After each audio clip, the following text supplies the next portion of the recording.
So today what we are going to start is modern physics basically. Modern physics में सबसे पहला और सबसे इजी टॉपिक है photo electric effect. Photo electric effect क्या है, अगर उसको जानेंगे तो सबसे पहले जानना चाहिए ज़रूरी है what is photon. Basically photon एक पैकेट ऑफ एनर्जी है. ज़्यादा सोचने पे थोड़ा कन्फ्यूजन बढ़ता है. सिंपल तरीके से सोचें और बात करें तो फोटोन क्या है, लाइट है, लाइट एनर्जी है और लाइट वेव है. एनर्जी है, ये हमें फील होती है लाइट जब टच होती है, सनरेज आती है, हीट रेडिएट करती है, बहुत कुछ होता है, तो हम फील करते हैं कि लाइट में एनर्जी है. तो अगर लाइट में एनर्जी है तो वो एनर्जी को हम कैसे रिप्रेजेंट करेंगे, तो उस एनर्जी को हम रिप्रेजेंट करते हैं in the form of photon. तो फोटोन क्या है, it is a packet of energy which is present in light. अब लाइट के बारे में हमको पता है कि लाइट डिफरेंट वेवलेंथ्स की होती, तो हर डिफरेंट वेवलेंथ की लाइट की डिफरेंट एनर्जी है. जैसे विजिबल रेज, मतलब X rays, infrared rays, cosmic rays, gamma rays, हमने अलग अलग रेज के बारे में देखा है, जाना है. तो उनके बारे में जब बात करेंगे तो अलग एनर्जी की वेव्स होती हैं वो सारी. तो फोटोन के लिए क्या है, फोटोन का रेस्ट मास जो है वो जीरो है. मतलब अगर फोटोन रेस्ट पे है, लाइट मूविंग नहीं है, लाइट रुकी हुई है, तो फोटोन का मास क्या है, जीरो. क्यों? क्योंकि उसकी एनर्जी जीरो है. अगर लाइट रुकी हुई है तो उसकी एनर्जी जीरो है. क्या कभी लाइट रुकती है? नहीं. लाइट तो एक इनफाइनाइट चीज है ना, चलती जाती है जितना दूर तक जाए.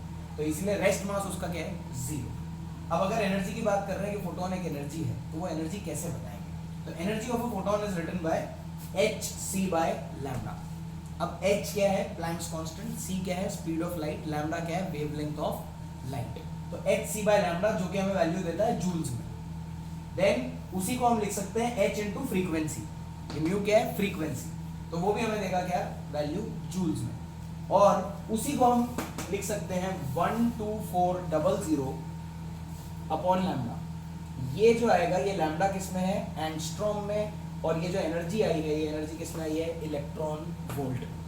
ये तीनों चीज़ें बहुत आसान है और ये याद रहनी ही चाहिए, बिकॉज यही बेसिस है. इसी के बेस पे हम पूरा चैप्टर करने वाले हैं.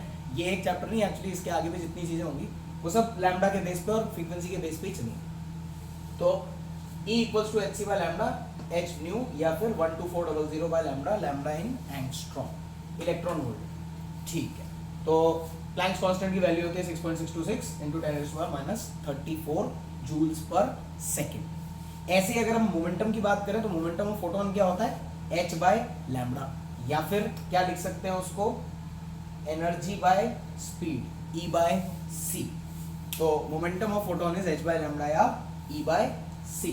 अब फोटोन का काम क्या है बेसिकली, अगर फोटोन है, एनर्जी का पैकेट है, तो उसका काम क्या है. तो work of photon is to remove electron from a metal surface. जितना हम इस्तेमाल में लेंगे उसमें क्या इस्तेमाल लेंगे कि फोटोन क्या करेगा, एक इलेक्ट्रॉन को रिमूव करेगा मेटल सरफेस से. एक फोटोन एक ही इलेक्ट्रॉन को इफेक्ट कर सकता है. जैसे एक मुक्का है, एक पंच है, वो अगर किसी को मारना चाहता है तो एक ही के फेस पे पड़ेगा ना. तो एक फोटोन एक ही इलेक्ट्रॉन को हिट कर सकता है, वो 4 या 5 या 6 इलेक्ट्रॉन्स को हिट नहीं करेगा. One photon effects one electron, and photon has definite energy and momentum. ये तो हमने देखा ही कि फोटोन की एनर्जी और मोमेंटम दोनों डेफिनेट है. एनर्जी ऑफ फोटोन हमने लिखी है, मोमेंटम ऑफ फोटोन हमने लिखा है.